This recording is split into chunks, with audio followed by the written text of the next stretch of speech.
Well, hello everybody. Steve here. How are you all doing today? I hope you're doing as swell as you possibly can. But I'm here with another bizarre little story for you. Another one of those little stories that, surrounded by these big stories about major events, there's these little stories that slip through the cracks that are usually fairly entertaining. And this one is no exception to that.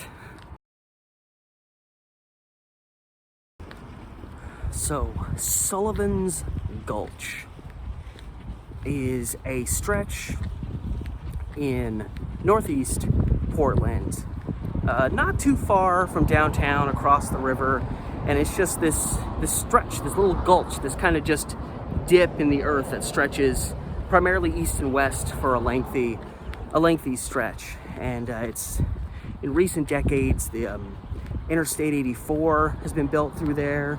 The TriMet Max, public transportation train lines go through there. I'm describing these in detail because if you're not from the Portland area, you might not know what I'm talking about. And then of course there's the regular train lines that have been there, going back more than a century. There were, the cargo trains go through. And because it dips down and it's a little bit separated from its surroundings, it's always been a gathering spot for homeless people. Today, a lot of Portland's homeless linger down in Sullivan's Gulch. During the Great Depression, a lot of Hoovervilles were built down in Sullivan's Gulch. It's always been a place where homeless people have picked to reside because it's not right out in the open. You gotta get to the gulch and then look down and find the people. So if you're homeless and you just want to be left alone, it's at least a decent place to go. In our particular story today, there was just another one man out of who knows how many who was homeless, living on the streets, and he was residing, at least for that time, in Sullivan's Gulch. Now, it doesn't say exactly what particular area of the gulch he was in, but based on the effects of his actions, I'm guessing he was more towards the west end of it than the east end. So, like most homeless people of any era, this particular individual, who was left nameless, he was just a homeless man. So, the newspapers probably weren't really that interested in even knowing his name. I noticed that when they said he went to sleep, they put in quotes that he was dead to the world. Like, if that isn't a good representation of the general attitude of the time towards homeless people and transients and things like that, I don't know what is. I think these people were mostly dead to the world even when they were awake. But anyway, so this guy builds himself a fire down by the railroad tracks, keep himself warm. Again, as is common for homeless people. It happens today, it happened 100 years ago, it happens. And apparently, I don't know how this would happen, but the homeless gentleman fell asleep and the fire continued to burn on, and it somehow it got into the ground where there was a cable tied to phone lines in the local area. And that's how they describe it happening. They say the fire continued to burn on long after this man was dead to the world, and it got its way to this cable and it burned through the cable. So what were the repercussions of this? Well, some 800 people in the area lost their phone service. This one cable got burned through, and nearly 1,000 people all of a sudden couldn't use their phone. Could you imagine the bewilderment when this first started? Like, all of a sudden, all these people. And see, they say that most of these customers were in the Irvington neighborhood, which is, based on its location, kind of gives me a general idea of where this homeless guy was probably staying. Because the Irvington neighborhood is more towards, it's north of Sullivan's Gulch, more towards the west end of it. But could you imagine just out of nowhere, all these people in the same area, just all of a sudden, well, I guess they couldn't call, but all of a sudden the people that are in charge of dealing with any phone issues, all of a sudden all these people in this one neighborhood are losing their phone service. And obviously you're going to go to that general area to figure out the problem, but I get this sense that they probably were just so baffled, like, what is suddenly cutting all the phone power to these people?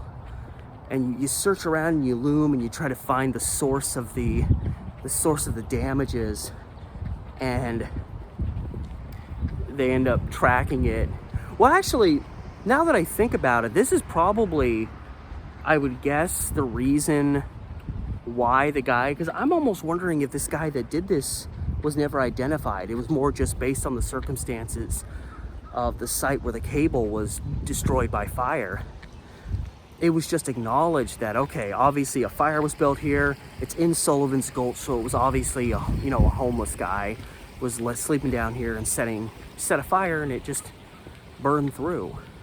So I get the vibe that that was more inferred, because it would take time for the customers to contact the phone guys. It would take a while for them to figure out the source of all of these phone outages. And by the time they tracked it to that particular location, it wouldn't surprise me if the transient was gone. The article did refer to the guilty party as just some wandering tramp, which that even more makes me think that this was probably, by the time they found the source of these damages, like, the guy was long gone. So it's just inferred, like, yeah, some tramp, as it were, set up camp here for the night, fell asleep and let his fire burn, and that fire got to the cables. But just to think, this one homeless guy doing what hundreds, thousands, tens of thousands of homeless people just in that city had done before him. You know, make a fire when you go to bed to keep you warm at night, and nothing happens. The fire burns out, you wake up the next day and go about your life. But this one situation, 800 some phone customers lose their service. And you know, that would be an even bigger deal back then. You know, your landline that you had, I mean, that was everything. That was how you know, there was no other methods to contact someone in case of an emergency or something. So yeah, so I think it was more inferred that this was the reckless work of some homeless guy wandering about town, but that they never found him and never identified who was responsible.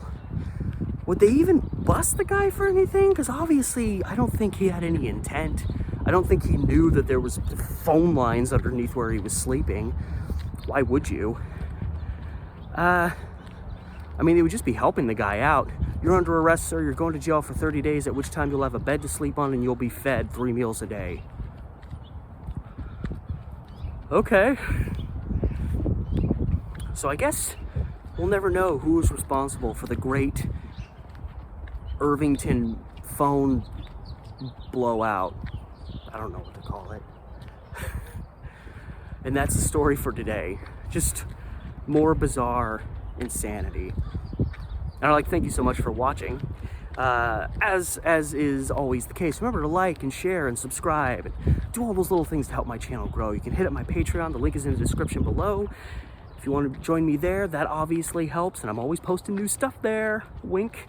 And also the link to my Instagram and Facebook pages that are closely related to the content I'm producing here, as well as my main channel, Steve the Amateur Historian. If you haven't gone to that channel, go check it out. There's a lot more definitive stuff over there, if that's the right word, which I don't think it is. I try. Can't get them right every time. All that said, thank you again so much for watching. This has been Steve. Catch you later.